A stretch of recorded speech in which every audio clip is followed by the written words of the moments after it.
안녕하세요.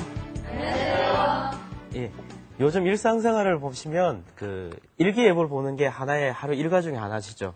네. 여러분도 어제 오늘 날씨 예보 보셨습니까? 네. 보통 여러분들 생각에는 일기예보가 잘 맞는 것 같아요?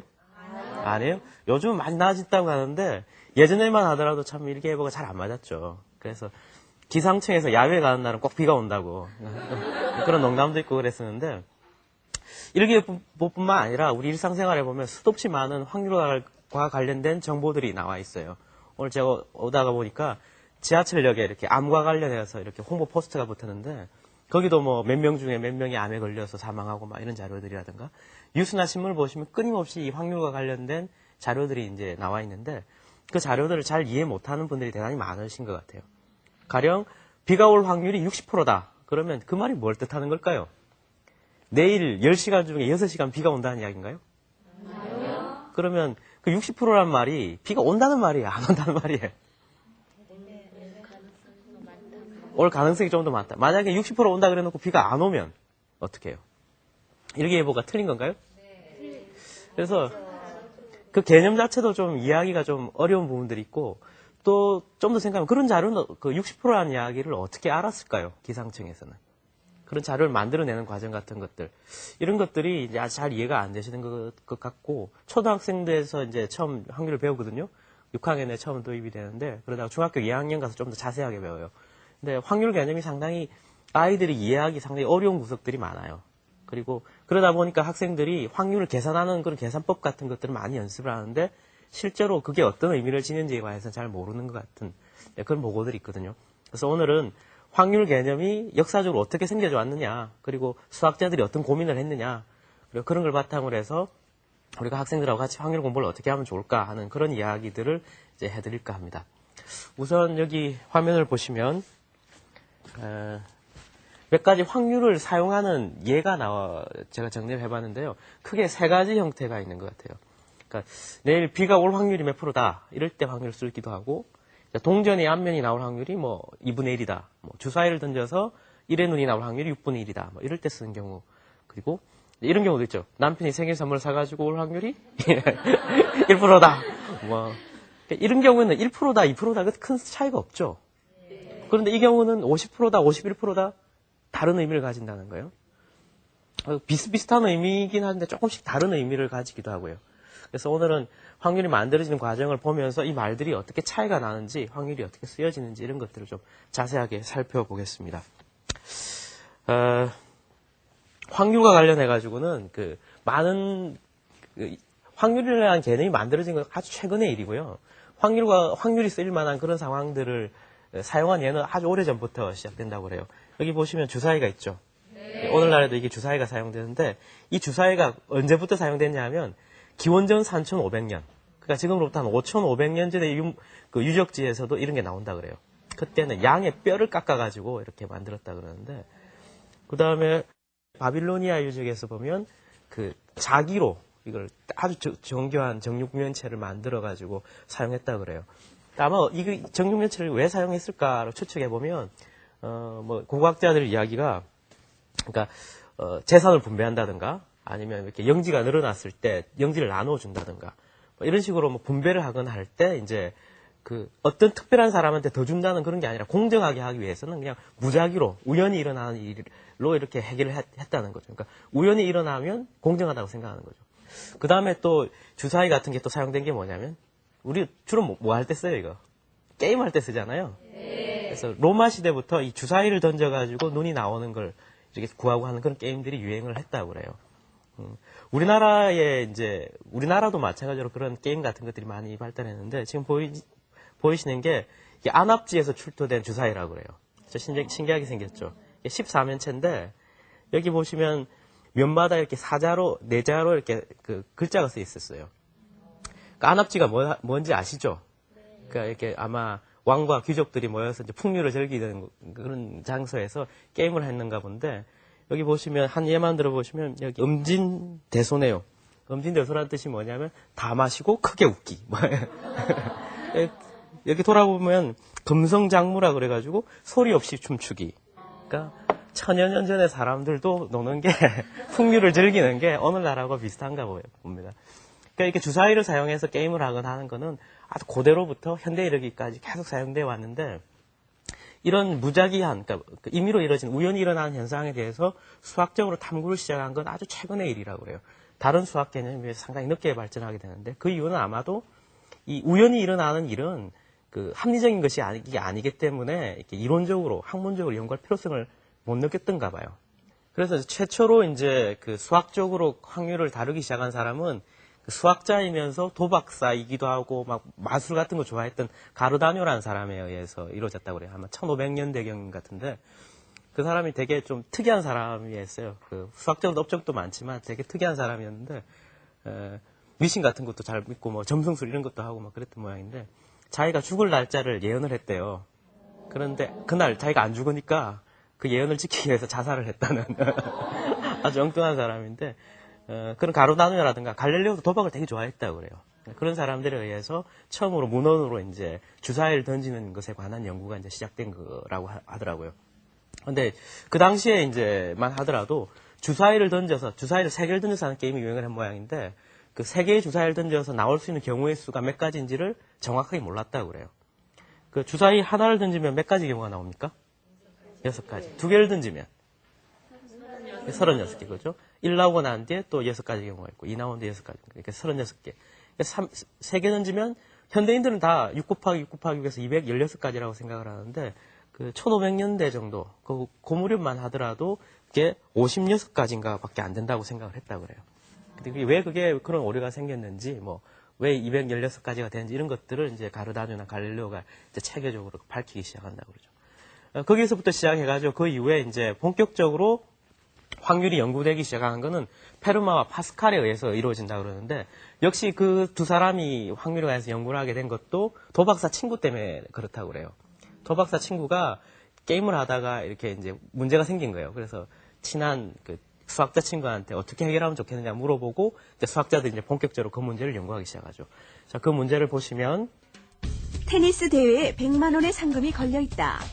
게임은 5판 3선제로 운영되는데, A가 먼저 2승을 하고 B가 1승을 한 상태에서 갑자기 B가 와 게임이 중단되었다. 재시합을 할 수 없는 상황이기 때문에 상금을 두 사람에게 나눠줘야 한다면 A와 B에게 몇 대 몇으로 나눠줘야 하는가? 다시 칠판에다 잠깐 정리를 해보면, 상금이 예를 들어 한 100만 원 정도 걸려 있다. 그 다음에 지금 테니스 게임 하는 거잖아요. 3선승제다. 그러니까 3판을 먼저 이기면 이제 게임을 이기는 거예요. 근데 지금 상황이 A라는 사람의 입장에서 볼 때 2승 1패의 상황인 거예요. 물론 B는 1승 2패가 되겠죠. 그러니까 이제 이 상황에서 이제 게임이 중단이 돼 버렸다는 건데, 게임을 할 수 있으면 계속 속게 할 수 있으면 좋은데 게임을 더 이상 못 하게 된 상황이라면 이 상금을 어떻게 나눠 가져야 되느냐, 이게 이제 도박사들의 문제였어요. 보통 게임 하면 이제 그 주변에서 도박을 하잖아요, 그죠? 막 그러는데, 그럼 이 100만 원을 어떻게 나눠 가져야 되느냐, 이 문제를 제가 이제 초등학생들하고도 하고 중학생들하고도 이렇게 같이 해봐요. 근데 정답을 내려고 하면 막 학교에서 배운 공식 가지고 막 어떻게 하는데, 그렇게 구해서 정답이 나오더라도 그거 다 잊어먹으라 그러고, 마음대로 생각해서 네가 합리적이라고 생각한 걸 말해보라 그러면 정말 다양한 답이 나와요. 어떤 생각을 하냐면, B의 입장에서 생각을 한다면, 내가 비록 불리하지만 내가 이길 수 있어. 아직 게임 끝난 거 아니니까 50대, 최소한 50대 50으로 나눠야 돼. 이렇게 생각할 거고요. A 입장에서는 내가 2판이나 먼저 이겼으니까 더 유리하잖아요. 더 많이 가져야 돼요. 그런데 얼마나 더 많이 가져야 될지는 딱히 말하기 어렵죠. 그러니까 2승 1패니까 초등학생들 같은 경우는 2대1로 나눠라. 뭐 이렇게 이야기하는 그런 친구들도 많이 나오고 그래요. 이걸 현대 이제 그 확률 시간에서 계산을 하는 방법이 있는데, 그런 거 말고 이제 페르마나 파스칼이 어떻게 이 문제를 해결했는지 그 사람들의 생각을 한번 쫓아가면서 확률 개념이 어떤 배경에서 만들어졌는지 이렇게 생각을 해보겠습니다. 그러니까 페르마가 그러니까 파스칼이 이제 처음에 이제 생각을 하게 된 게 뭐냐면, 과거 사실은 우리가 알고 있는데, 과거가 지금 2승 1패잖아요. A 입장에서 이야기를 하자면. 근데 미래는 어떻게 될까? 이건 아무도 알 수가 없다는 거예요. 미래는 어떻게 될지 알 수 없는데 그렇기 때문에 A가 이길 경우나 B가 이길 경우나 동등하다고 생각을 해야 된다는 거예요. 한 게임만 볼 때. 그러니까 누가 더 이길 가능성이 높다라고 말하기 어려우니까 둘 중에 한 사람이 이길 가능성이나 질 가능성이 동일하게 보니까 경우가 두 가지 경우가 나눠지는데 지금 A 기준으로 이길 수도 있고 질 수도 있는데 이게 딱 반반의 가능성이 있다는 거예요. 그래서 이 사람이 결론을 내린 게 뭐냐면 만약에 이긴다면 이 상금 중에 그러니까 이기면 벌써 3승이 돼버리잖아요. 그러니까 우승을 하게 되잖아요. 그러니까 이제 만약에 게임이 속개돼서 이긴다면 가능성은 반인데 그러면 우승을 하게 되니까 상금을 100만 원이 아니라 50만 원을 줄 수 있다는 거예요. 그 다음에 만약에 친다면 어떤 상황이 벌어지냐면 이 지는 상황이라면 지금 2승 2패 상황이 된 거죠. 게임 이제 우승자가 결정이 안 되는 거죠. 또 게임을 속개해야 되는 건데 2승 2패면 이제 동등한 상황이잖아요. 마찬가지로 이기거나 지는 상황이 있는데 그때 이제 상금 50만 원 이미 줘버렸으니까 50만 원만 남아있죠. 그걸 반반씩 나눠 가지면 된다는 거예요. 예, 이렇게. 그래서 결론으로 A와 B가 나눠 가져야 될 금액은 75만 원 대 25만 원. 간단히 계산하면 3대 1의 비율로 나눠 가져야 된다라는 결론을 내렸다고 그래요. 여기서 우리가 주목할 수 있는 건 뭐냐면 그 다음에 일어날 가능성이 동등하게 같기 때문에 그 가능성을 반반씩 본다라고 생각한 아이디어에 우리가 초점을 맞추면 확률 개념의 기본적인 아이디어를 얻어낼 수가 있는 거죠.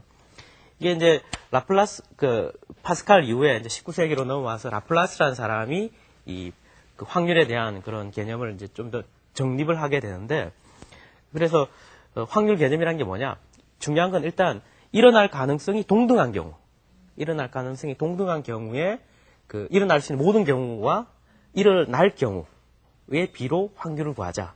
이게 이제 라플라스의 관점이었다고 그래요. 여기 보시면 그래서 사건 A라는 것이 일어날 확률이라는 것은 따지고 있는 모든 경우가 다 동등한 상황이어야 돼요. 일어날 가능성이 동등할 때 모든 경우의 수분의 사건 A가 일어날 경우의 수 이렇게 정의를 해요. 그러니까 이제 주사위를 던져서 이제 1이 나올 확률, 주사위를 던져서 1이 나올 확률 같은 걸 보시면 이게 6면이 있지만 다 동등하잖아요. 그러니까 6가지 경우가 있고 그 중에 하나니까 6분의 1이다. 그러니까 동전을 던져서 1이 나올 확률은 2가지 경우가 있는데 그 중에 동전을 던져서 앞면이 나올 확률은 2가지가 있는데 하나니까 2분의 1이다. 이런 식으로 생각을 했다고 그래요. 그런데 이제 문제는 뭐냐면 이제 수학자들이 생각을 하기에 그러니까 수학자들이나 철학자들은 좀 더 꼼꼼하게 따지잖아요. 모든 경우에 이제 일어날 가능성이 동등하다는 거, 그걸 어떻게 아냐는, 그걸 또 질문을 해요. 라플라스 같은 사람한테 그런 공격을 하죠. 아니, 가능성이 동등하다는 거는 이제 상상이 되는데, 실제로 그게 그렇다는 걸 또 어떻게 아느냐. 이런 질문들을 해가지고 이제 논쟁이 벌어져요. 그래서 라플라스가 대답한 게 뭐냐면, 이유불충분의 원리라는 걸로 설명을 해요. 그러니까 동전을 던져서 앞면이나 뒷면이 더 많이 나올 가능성이 더 없기 때문에, 그러니까 특별히 앞면이 더 나올 이유도 없고, 특별히 뒷면이 더 나올 이유도 없으니까 같은 걸 보자. 이렇게 이제 설명을 했다고 그래요. 근데 그 이유불충분의 원리에 관해서 수학자나 철학자들이 그러니까 동의를 하지 않는 거예요. 예를 들어서 댁에 가셔서 이제 남편분한테 자기 나 사랑해 이렇게 물어봤다고 합시다. 그런데 남편의 답이 내가 자기를 사랑하지 않은 이유는 없잖아. 사랑 안 할 이유는 없잖아. 이렇게 대답했다면 한다는 말이에요? 안 한다는 말이에요? 안 한다는 말은 아니지만 좀 뭔가 불충분하잖아요. 이유불충분의 원리라는 게 이제 그런 식으로 그럴듯한 설명이긴 하지만 동어 방법처럼 설명이 더 안 된다는 거였죠. 그래서 이제 확률 개념, 기본적인 확률의 개념, 모든 경우가 동등하게 일어난다는 그 아이디어도 사실은 이론적으로는 그럴 수도 있을 것 같은데 또 따지고 들면 또 모호한 개념이고요. 게다가 더 중요한 거는 동전이 앞면과 뒷면이 이렇게 나올 가능성이 똑같은 드는 동전은 세상에 정확하게 말하면 없다고 봐야겠죠. 왜 도박사들이 장난치는 동전은 동전을 2개를 붙여가지고 아래쪽에 있는 동전을 무겁게 만들어놔요. 그럼 위에 거는 좀 가볍게 만들어 던지면 무거운 게 밑으로 내려오겠죠. 이렇게 높이 던져서 팩팩팩 돌면. 그런 식으로 이렇게 이제 사기를 치는 그런 동전도 있다고 그래요. 그러니까 일부러 사기 치려고 만든 그런 동전이 아니더라 하더라도 실제로 존재하는 동전은 무게가 다 일정하지는 않을 거 아니에요. 약간의 휴에 있을 수도 있고. 그러니까 이론적으로는 완벽한 대칭성을 가진 동전이 존재하지만 실제로는 그런 동전이 존재하기 어렵다는 거죠. 물론 그런 동전이나 주사위 같은 경우는 상황이 좀 쉬운데, 예를 들어, 비가 올 확률이라든가, 혹은 뭐, 교통사고가 날 확률이라든가, 어떤 약을 썼더니만 치료될 확률이라든가, 이런 걸 구할 때는 모든 경우가 동등하다라는 것들을 갖다 찾아내기가 또 어려운 그런 문제가 생기죠. 그래서 만들어진 확률 개념이 통계적 확률이라는 개념이 있어요. 통계적 확률 개념이라는 건 어떤 거냐면, 그러니까 이론적으로는 모든 경우를 다 따질 수 있고 동등하다고 생각하는 그런 경우에는 문제가 간단하지만, 실제로 우리가 확률을 사용해야 될 그런 상황에서는 그런 것보다 오히려, 시행한, 일단 자료를 조사한 총수와 일어난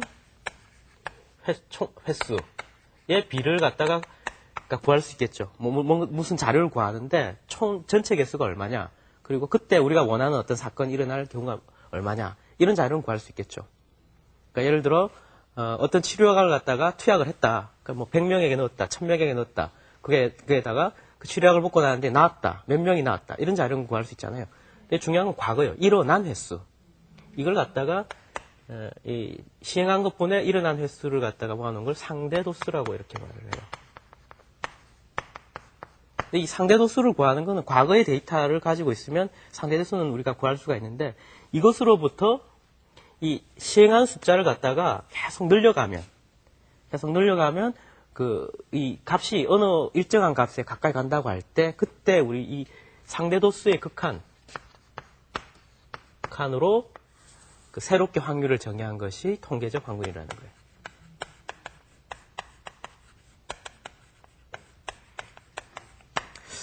예를 들어 보겠습니다. 동전을 갖다가 던져가지고 앞면이 나올 확률이 우리가 2분의 1이라고 그러잖아요. 근데 실제로 던져보면 10번 던지면 5번이 딱 앞면이 나옵니까? 그렇진 않죠. 그렇지만 10번 다 이렇게 앞면이 나온다든가 10번 다 뒷면이 나오는 게 극히 드물겠죠. 10번만 해도 그런데, 만약에 1000번, 10,000번, 10만 번 이렇게 계속 증가해서 이렇게 던진 횟수를 계속 늘려가면 정확하게 0.5는 아니지만 점점점 0.497, 0.501 이런 식으로 점점점 2분의 1이 가까워진다는 거죠. 그래서 이게 계속 시행 횟수가 무한히 많아질 때 그 값이 수렴해 가는 값이 2분의 1일 것이다. 점점 가까워져 가는 값이 2분의 1일 것이다. 이렇게 생각해서 동전을 던져서 앞면이 나올 확률이 2분의 1이다라고 말할 수 있다는 거예요. 그러니까 통계적 확률이라는 건 실제로 시행해본 경험을 통해서 그 경험을 바탕으로 만약에 이게 계속 시행된다면 어떻게 될 거냐, 이걸 추론을 해가지고 만들어낸 결론, 이게 이제 통계적 확률이라는 개념이에요. 그러니까 수학적 이론적인 확률 개념하고 조금 다르죠. 대신 통계적 확률은 좀 더 쓰임새가 더 있겠죠. 실제 자료로부터 추론을 해나가는 것이니까요. 대신 이제 이 개념도 약간 모호한 것이, 무한히 시행한다라는 걸 할 수는 없잖아요. 무한히 한다는 건. 해보지 않고도 그럼 어떤 값에 수렴할지 안 할지 어떻게 예측할 수 있느냐. 우리는 동전을 던져서 2분의 1이 나올 것이라는 거는 우리가 이미 알고 있으니까. 그러니까 2분의 1이 가까이 갈 거라는 건 알 수 있지만, 어떤 특정한 자료를 수집해 보면 자료가 계속 나오는데, 그게 유한계의 자료만 가지고 무한히 계속됐을 때 어떤 결론이 나올지를 예측한다는 것도 사실상 어려운 일이죠. 그러다 보니까 수학적인 확률, 통계적인 확률, 이 두 가지가 다 그렇게 만족스러운 확률 개념이 아니었다는 거예요. 그래서 이제 20세기 와서 확률 개념이 더 많이 다양하게 분화되고 또 전문화돼서 정의되는데, 우리 중학교까지, 그러니까 고등학교까지는 이 두 가지 확률 개념만 소개하고 있어요. 그런 난점이 있다는 정도만 이제 이해하시면 좋을 것 같고요. 일단 그 두 가지 확률 개념이 어떤 거다, 그런 걸 좀 이해해 주시면 좋겠고, 실제로 이제 확률을 갖다가 학습하는 과정에서 생겨나는 어떤 문제점 같은 것들을 제가 많이 경험을 하는데, 대표적인 예가 이제 이런 경우예요. 제가 가르쳤던 학생 중에 아주 똑똑한 학생이었어요. 공부 못하는 학생이 아니고 아주 똑똑한 학생이었는데, 이 문제에 관해서 좀 엉뚱한 대답을 해가지고 제가 한번 당황한 적이 있었는데, 뭐였냐면, 문제가, 2번 쏘아서 한 번을 맞추는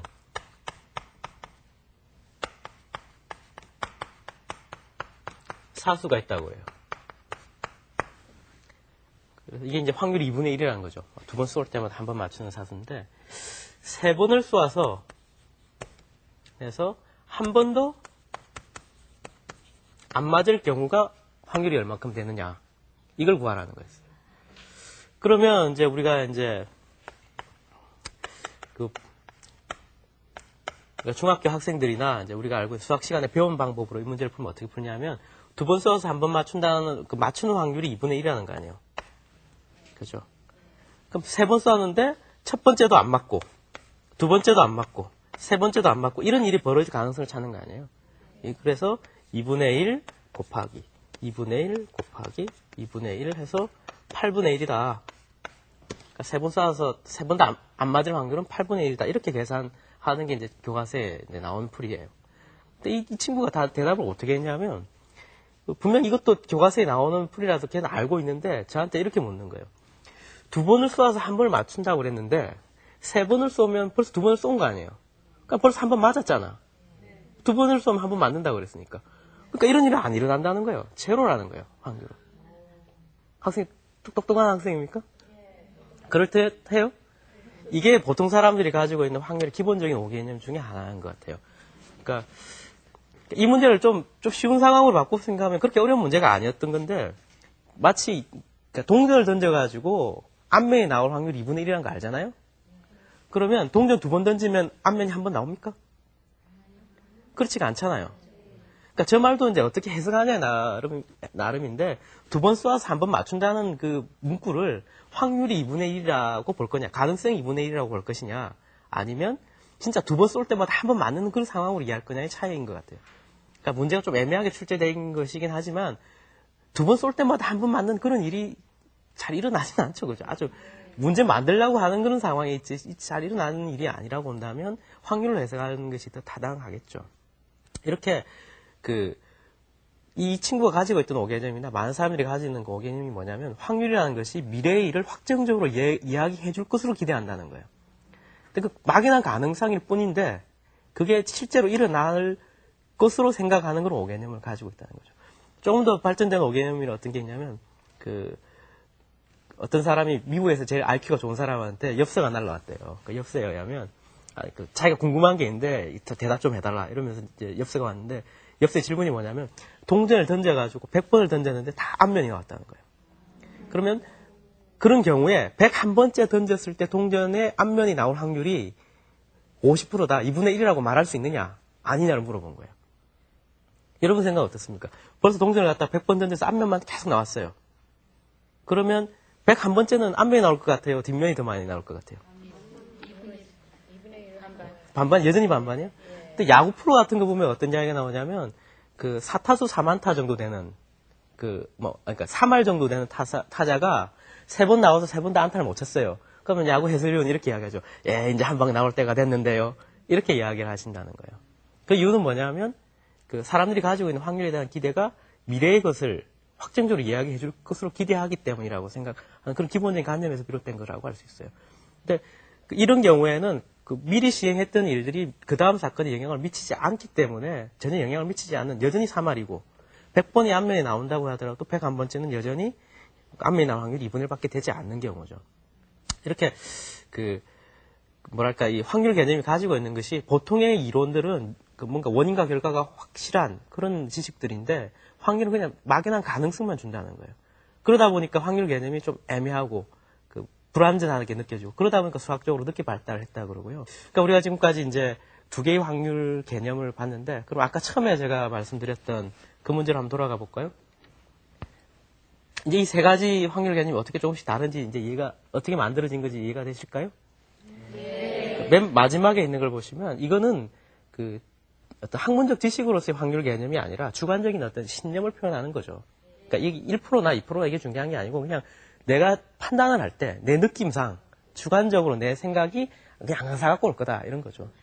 그러니까 50%보다 많으면 대체로 그럴 것 같고 50%보다 적으면 그렇지 않을 것 같고 50%다 이러면 딱 반일 것 같고 이럴 때 그냥 일상적으로 사용하는 그런 의미라고 할 수가 있는 거고요. 이 동전이 앞면이 나올 확률은 두 가지 방식으로 다 설명이 가능하지만 기본적으로 이런 상황은 동전과 앞면과 뒷면이 나올 가능성이 둘 다 동등하니까 수학적인 어떤 이론적인 개념으로 볼 때 2분의 1이다. 이렇게 접근하는 형태일 테고. 그러니까 내일 비가 올 확률 60%다 이거는 과거의 통계 데이터, 그러니까 유사한 기상 조건에 있었던 날들 중에서 비가 온 날의 개수를 구한 다음에 그것으로부터 통계 처리를 해서 추론한 결과가 60% 정도라는 걸 알 수 있다는 거예요. 그러면 60%인 상황에서 그 비가 안 왔다면, 그러니까 안 왔다면 그러면 예측이 틀린 거라고 할까요? 아닌가요? 이 데이터가 보여주는 것은 과거의 자료로부터 가능성만을 보여주는 것이지 내일 어떤 일이 일어날지를 확정적으로 이야기해 주는 건 아니죠. 내일 어떤 일이 일어날 것이다 아니다를 갖다가 선택하는 건 결국 우리의 주관적인 판단에 의한 것이라고 할 수가 있어요. 그러다 보니까 이제 많은 사람들이 그럼 내일 진짜 일어날 일도 아닌데 그런 거 알아서 뭐해?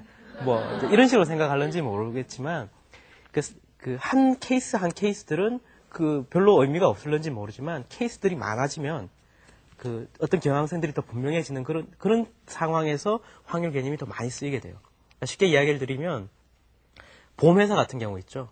한 사람이 뭐 교통사고가 날 가능성이 날지 안 날지 그거는 뭐 확률을 안다고 해서 내 인생이 정말 그렇게 된지 안 될지 그건 알 수는 없지만 만약에 1000명, 10,000명의 고객을 상대하는 그런 보험회사라 그러면 그 확률이라는 것은 의미를 가진다는 거예요. 다시 말해서 보험금을 얼마만큼 책정해야 될지 아니면 지급준비금을 얼마만큼 가지고 있어야 될지 이런 것들을 확률적으로 계산해야 합리적으로 경영이 가능한 것이죠. 그래서 많은 데이터를 사용하는 경우에 점점 더 그 확률이라는 것이 더 많이 사용되게 된다는 거예요. 그래서 보통 학생들이 처음 이제 확률 개념을 배울 때 이게 확정적인 지식도 아니고 그렇다고 해서 완전히 거짓도 아닌 그 사이 어떤 확률 개념이기 때문에 수학의 다른 분야하고 상당히 달라요. 다른 수학 분야는 다 명쾌하잖아요. 그러다 보니까 학생들이 이 개념을 이해하는데 상당히 어려움을 겪고 그러다 보니까 개념 이해는 관심이 없고 그 경우의 수 계산하는 것만 관심이 있는 거예요. 이제 모든 경우 어떻게 구하고 뭐 어떨 때는 곱하고 어떨 때는 더하고 막 이런 계산만 하다 보니까 확률의 진정한 의미를 이해 못하는 그런 일들이 많이 학교에서 벌어지는 것 같아요. 그래서 학생들하고 이제 확률 공부를 할 때는 확률이 처음 만들어지는 과정처럼 그러니까 주사위 게임 같은 거 있잖아요. 이거 주사위 게임. 주사위 2개를 던져가지고 나오는 숫자를 맞추는 게임을 한다고 합시다. 어떤 숫자를 가지고 예측하는 게 어떤 숫자에 거는 게 가장 유리할까요? 어떨 것 같으세요? 그런 거 아주 간단한 계산으로 구할 수 있거든요. 그러니까 그런 문제에서부터 실제로 게임을 해보는 거예요, 학생들하고. 게임을 해보고 그리고 많이 하다 보면 어떤 경향이 나타나고 그러다 보면 이걸 갖다가 좀 더 분명히 알아야 되겠고 그러다 보면 이제 케이스 따져보고 그래서 이론적으로 탐구하면서 확률 개념 같은 것들을 갖다가 이제 서서히 재밌게 학습할 수 있을 것 같아요. 그래서 여러분들도 자녀분들하고 이제 역사에서 만들어진 많은 문제들, 상금 문제나 주사위 문제 이런 것들을 같이 해보면서 그냥 해보는 걸로 끝나는 게 아니라 그 상황에서 어떤 선택을 하는 것이 합리적인지를 생각하고 그러면서 이제 수학적인 이론들을 갖다 가져오면서 이렇게 해나가는 학습을 해야 학생들이 확률을 의미 있게 학습할 수 있을 거라고 생각을 합니다.